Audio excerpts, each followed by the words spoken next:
এক গরিব কৃষক প্রতিদিন সূর্য ওঠার আগেই মাঠে নামে।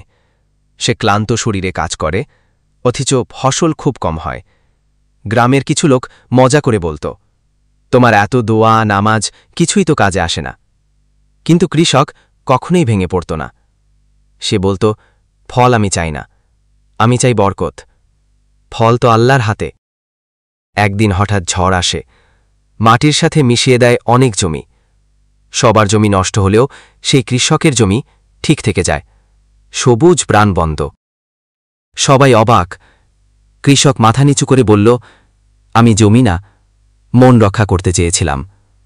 মন আল্লাহর সাথে থাকলে আল্লাহ জমিও রক্ষা করেন।